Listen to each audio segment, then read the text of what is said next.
Vous le savez certainement, mais depuis plusieurs années, il y a un petit air de samba qui s'est installé au Shakhtar. Dans une moindre mesure cette saison, Lucas Taylor, prêté par le PAOK étant le dernier Brésilien restant dans l'effectif ukrainien à l'heure actuelle, ses compatriotes ayant quitté le club pour les raisons qu'on connaît.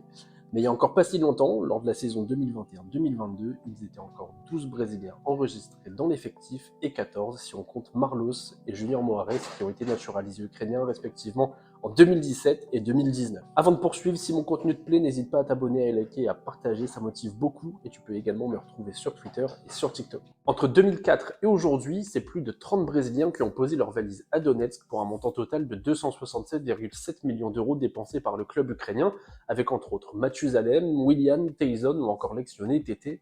Mais alors pourquoi on a pu voir autant de Brésiliens débarquer en Ukraine depuis le début des années 2000? Pour avoir un début de réponse, on va se tourner vers la Roumanie, et tu me vois peut-être venir, mais on va se tourner vers Mircea Lucescu, emblématique entraîneur du Shakhtar entre 2004 et 2016 et légende du football roumain. Comme il le raconte dans une interview accordée à l'équipe en 2015, Lucescu est tombé amoureux du Brésil en 1969 lors d'un stage où il aura joué 13 matchs un petit peu partout dans le pays avec la sélection nationale. Il avait même été approché par Fluminense qui voulait le recruter pour jouer 3 mois pendant la trêve hivernale, proposition acceptée par Lucescu mais pas au goût des pouvoirs politiques roumains de l'époque qui s'opposera à ce transfert. Mais c'est trop tard, Lucescu, lui, il est déjà tombé amoureux du Brésil. Et lorsqu'il est contacté par Shakhtar pour prendre les rênes du club avec comme objectif de construire un projet sportif à long terme, il va faire appel à un homme en particulier, un homme qui connaît le Brésil et ses joueurs comme personne, Franck Enouda, qu'il a connu lors de son passage à Galatasaray, lors duquel Enouda a réussi à faire venir Claudio Taffarel, gardien de but légendaire du football brésilien et actuel entraîneur des gardiens de la sélection nationale et de Liverpool. Mais c'est qui Franck Enouda au juste? C'est la question à laquelle je vais tenter de répondre et c'est tout le sujet de la vidéo. Franck Enouda, c'est un ancien responsable des sports du Club Med, métier grâce auquel il a pu beaucoup voyager, et c'est surtout avec son boulot de gérant du Club Pyramide, un club de sport haut de gamme à Paris, qu'il a pu avoir ses premiers contacts avec le football, en côtoyant des joueurs du PSG par exemple, des joueurs qui sont par la suite devenus dirigeants, entraîneurs ou agents. Pour résumer, c'est des bons contacts à garder dans la poche. Au milieu des années 90, et alors qu'il a déménagé au Brésil depuis quelques temps, Franck il a la bonne idée de mettre à profit ses contacts et sa connaissance du football pour exporter des joueurs brésiliens vers l'Europe. Mais Enouda, il veut pas de joueurs de plage qui vivent à Rio sous le soleil quasiment toute l'année et qui font la fête.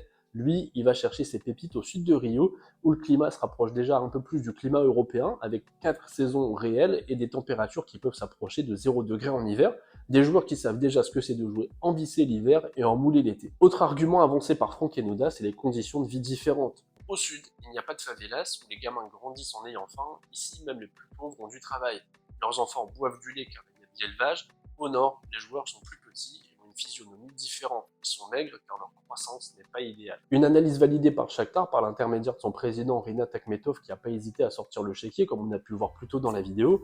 À cette expertise vient s'ajouter le très bon travail de Lucescu qui a su faire preuve de patience avec ses joueurs qui n'encaissent pas toujours le fait de ne pas performer dès leur arrivée, mais qui acceptaient au moins de ne pas être titulaires. Certains ne jouent même pas du tout lors de leur première saison comme Luis Adriano ou alors devaient se contenter de bout de match.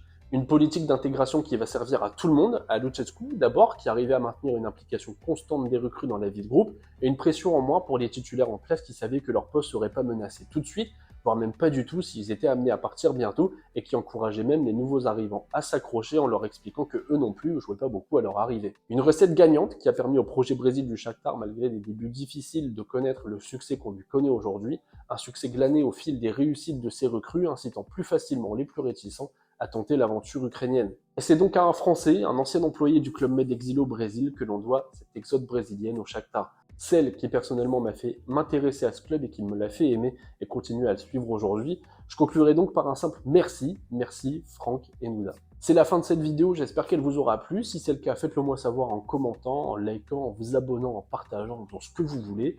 Et puis moi je vous dis à bientôt pour une nouvelle vidéo.